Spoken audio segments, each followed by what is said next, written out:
r/Nosleep. Posted by u/Christopher_Maxim. If you're ever at the Covenwood Hotel, don't stay in room 371. Business trips are dreadfully boring, especially in my line of work. The only good thing about them? Hotels. The tedium of day-to-day dealings bookended with clean towels and a mint on my pillow. If I could live in one, I surely would. There's just something in the ambience that soothes my soul, for lack of a better phrase. At least, that's how I felt until staying at the Covenwood Inn. It seemed like any other hotel, at first. Typical floor plan, decorative arrangements, overly polite check-in clerk. It wasn't until I received my key card and ventured up to room 371 that I would notice a dissonance in the layout. Something amiss that broke up the usual hotel landscape. In my room, placed deliberately on the bed, was a sheet of paper, restrictions printed on official Covenwood Inn stationery. Room 371 Guidelines. 1. No television after 9 p.m. 2. Only accept incoming calls on the room phone. 3. Leaving your room between the hours of 10:30 p.m. and 1:30 a.m. is strictly forbidden. 4. At least 2 to an elevator at a time. Never go in alone. 5. No visitors. If there's a knock at the door, ignore it. 6. The minibar is for emergencies only. 7. The view is a lie. Don't trust it. Enjoy your stay. This was odd. I had never seen anything like it, not once, in any of the hotels I'd stayed at in the past. Perplexed, I called the front desk for answers. All rules are to be followed during your stay. The clerk stated this plainly, as if he had uttered it 1,000 times before. I don't understand. What emergency would warrant use of the mini-bar? Why can't I watch TV after 9? What does the view is a lie even mean? I was offered the same reply, spoken with the same tone as before, not unlike a recording. All rules are to be followed during your stay. Click. And that was that. No answers. No explanation. Assuming it was some sort of strange hotel humor I was unfamiliar with, I threw the list on the bedside table and forgot all about it. Until later that night. As I laid in bed, watching the 10 o'clock news, something completely out of the ordinary happened. The reporter began scratching at her face. A little at first, but then a lot. Her motions became aggressive and skin began peeling. Blood dripped from the wounds as she continued to relay her report without missing a beat. No one seemed to notice or react to her appearance. Eventually, she froze in place and stared at the camera. Then, a close-up of her face, grotesque and mangled. Her bloodied lips spread apart and offered an ominous sentiment. Don't break the rules, Jack. I jumped out of bed, left my room, and ran downstairs. My voice echoed through the lobby as I barged over to the front desk. What the hell is going on here? The receptionist didn't so much as blink at my intrusion. What can I help you with, sir? I just watched a news reporter tear apart her own face and tell me, personally, to follow your bizarre hotel rules. Is this some kind of sick joke? He pointed at the wall clock behind him. It's 10:18, sir. In room 371, there's no television past. I grabbed him by the collar. I don't appreciate being toyed with. Continue this jest and there will be a call made to the authorities. Mark my words. I let go of him and stormed off, his monotone voice trailing off in the distance. All rules are to be followed during your stay. I returned to my room, shut the TV off, and laid down to sleep, pissed off, but exhausted. Unfortunately for me, my slumber would be short-lived. I awoke later that night in a fit of sleep paralysis, pinned in place by my own body. At the foot of the bed was a shadowy figure whose features I couldn't quite make out in the darkness. A warmth overtook the room as it stepped over to my side. My heart began to race. Closer now, I could see it was a man. Maybe in his 50s. Well-dressed, gray mustache. He leaned over me and spoke with a disturbingly unnatural timbre. His voice echoed off the walls and met my ear with an inhuman cadence. It's a pleasure to meet you, Jack. Are you enjoying your stay so far? I tried to break free of my chemical restraints, but it was no use. Where are my manners? I'm Garrett Covenwood, the owner of this here hotel. I like to greet my guests whenever I can. He rested his hand on my arm. There was a stinging sensation where his skin met mine, but I could barely wince in response to the pain. Follow the rules, Jack. If you don't, you're in for a bumpy ride. All at once, the warmth dissipated, and the sound of my cell phone buzzing rendered me fully awake. I jolted to a sitting position, reclaiming my movement. The man was gone and my arm was fine. Thank God. It was just a nightmare. I quickly grabbed my phone and answered. It was my boss, Coulter. Hey Jack, there's been a change of plans. Need you down in the lobby right away. What for? I asked, somewhat groggily. No time to waste. Hurry up. Click. I looked at the time. It was 12:36 a.m. I was forbidden to leave my room, according to the damned rules. I called the front desk. Listen here. I need to come down to the lobby and meet my boss. I don't care what your rules say. There better be no weirdness. You hear me? The sound of tapping away at a keyboard filled my ear. Sir, our records show that your boss, Coulter Brumlock, is fast asleep in his room. Confusion washed over me. In his room asleep? How would you even know that? Are you telling me there's no one in the lobby waiting for me? No, sir. It's a slow night. Just me and the fern in the corner. I hung up the phone and dialed Coulter's number. After 2 tones, he picked up. This better be good, Jack. I was sleeping. Coulter, you didn't just call a moment ago and ask me to meet you downstairs, did you? He let out a groggy sigh. Of course not. What are you talking about? Can I go back to bed now? Another wave of confusion struck. Sure.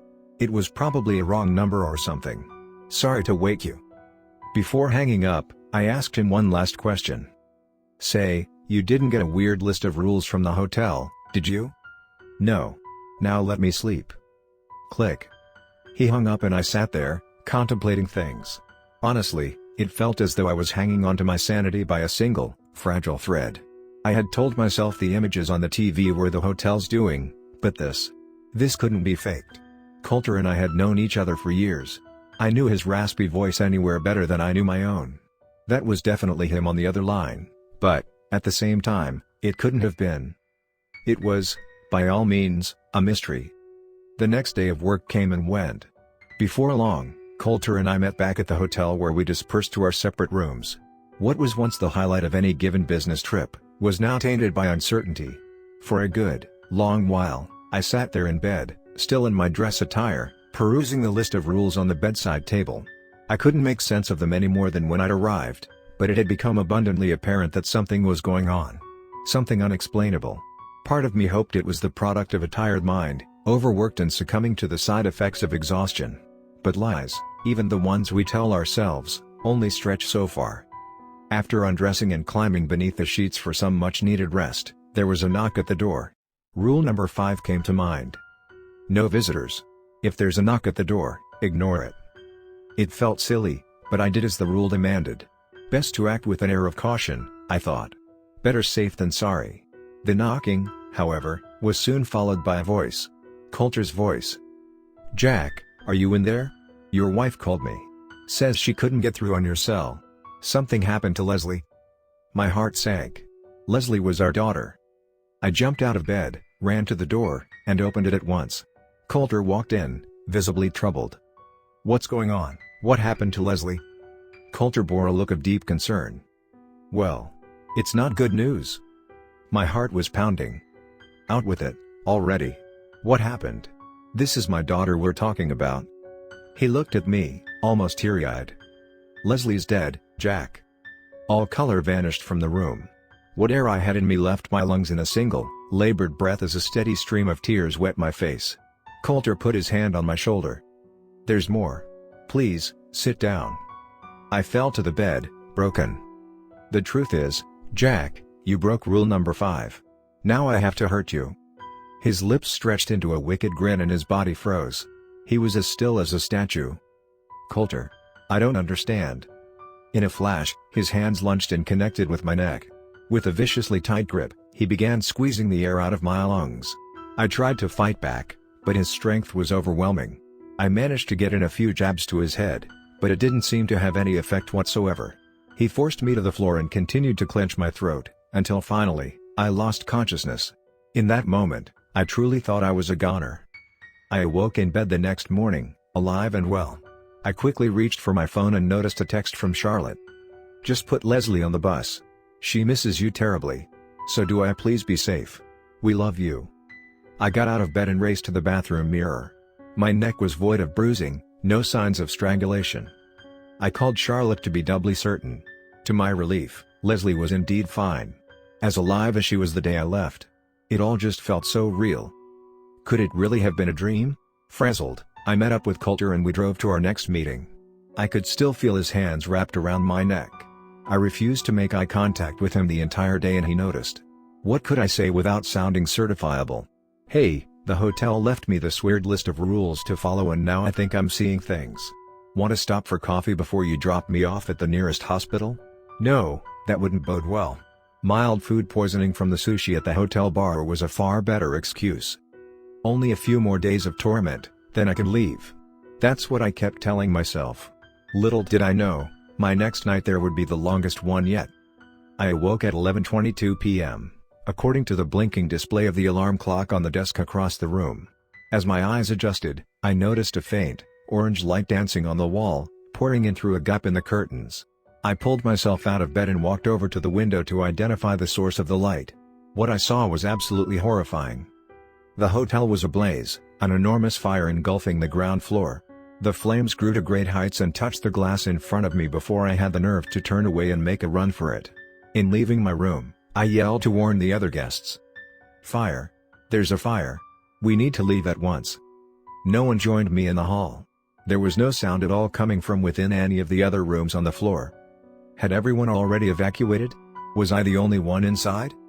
I opened the first door in reach. It was unlocked. Inside was the reporter from TV, her face still dripping red, a blood stain on the carpet below. You should have followed the rules, Jack. I slammed the door shut and moved on. In the next room was Coulter. I watched him strangling a copy of me before his head turned and we locked eyes. He threw my lifeless body to the floor and started running to my position. You can't hide, Jack. I closed the door and ran to the next. This room contained yet another impossibility. The worst one yet. It was my wife and daughter, standing at the door. Their eyes were vacant, drained of all human emotion. I watched, astonished, as their skin burned to a crisp before my eyes. Charlotte spoke first. We miss you terribly, Jack. Leslie chimed in after. When will you be home, Daddy? I couldn't escape them. These horrors were around every corner. In a last-ditch effort to run away from my troubles, I bolted to the nearby elevator. The button was jammed, but I kept pressing it. I looked down the hall to see the reporter, Coulter, my wife, and daughter all walking towards me. Come on, come on. Work, you piece of crap. Work. Finally, the button gave way and the doors opened. I hopped into the metal box and pushed the button for the first floor. The doors closed just as the ragtag team of zombies closed the gap between us. I slid to the floor, on the verge of a heart attack. The ride down offered no solace, no lull in the supernatural calamity I faced. Without warning, the elevator dropped, plunging to the depths of the hotel, far deeper than I thought possible. I gripped the railing as tight as I could as the light wavered in and out of life. In between flickers, Garrett appeared before me. You've broken almost every rule, Jack. This is what happens. You'll destroy us all if you're not careful. He vanished. The light left with him. Knowing my death was fast approaching, I closed my eyes and thought of Charlotte and Leslie. I could see them playing outside in the rain on the day I left. It was always heartbreaking to say goodbye, and this would be no different. I held on to their memory and braced for impact. As the elevator neared the end of its descent, Garrett's booming voice entered my mind and broke the trance. Wake up, Jack. Jarred, my eyes opened and I fell back, landing on the floor. The unique abrasiveness of carpet brushed against my skin. I was no longer in the elevator. Upon taking a deep breath and gathering my wits, the familiar surroundings set in. I had inexplicably been transported back to room 371. As I looked around in disbelief, happy to be alive, I noticed the list in my hand. Rule number 7 was now circled. The view is a lie. Don't trust it. It took a minute to register, but I now knew what it meant. The view through the window. There was never any fire. It was just another ploy to get me to leave the room, and I foolishly took the bait. My eyes darted to the alarm clock on the desk. It was 1:47 a.m., meaning it was now safe to leave. I needed to get the hell out of there, and fast. I stood up, marched to the door, and grabbed the knob. It was hot to the touch. Burning hot. I pulled my hand back instinctively to avoid the harsh heat. I then noticed the charred wood on the bottom of the door's frame, indicating fire. Real fire. But how? I thought the view had deceived me. I looked back to the list for answers and noticed a postscript. scribbled in pen. "You should have followed the rules, Jack. You did this. Now we all have to suffer." My eyes scanned the page for more clues, to no avail. They kept landing on rule number 7. In addition to being circled, it was underlined with a striking, red ink. Why did my attention need to be drawn there? Was it just gloating, or something more? That's when it hit me. I walked over to the window and peered outside. The fire raged on outside my room, but the world below seemed unaffected. No flames, no firefighters, no one running out of the hotel. Just a plain parking lot, traffic on the main road, and trees in the distance. As normal a view as one could hope to expect from this particular vantage point. But the view was a lie. I tried opening the window, but an unseen force closed it shut on my fingers. I screamed and pulled them back. In a great deal of agony, I lifted the chair at the desk and threw it against the glass. It shattered, revealing the world outside for what it really was. I saw the fiery wall below and heard the guests screaming in peril. There was indeed a fire. And I truly was in danger. Still in pain, I picked up the list and looked at rule number 6. The minibar is for emergencies only. This was certainly an emergency. Without any time to waste, I opened up the minibar next to the desk. Inside were no drinks or food, only a small black box with a red button affixed to its surface.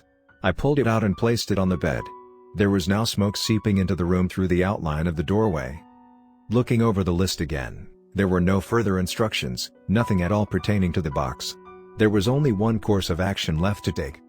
I closed my eyes and pressed the button as hard as I could, putting my life in its hands. Memories played in my mind like a film reel running in reverse. The day's events followed by the previous, and so on.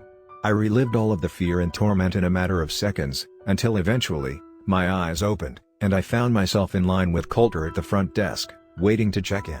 "This place isn't too shabby, Jack. Better than the last one, at least."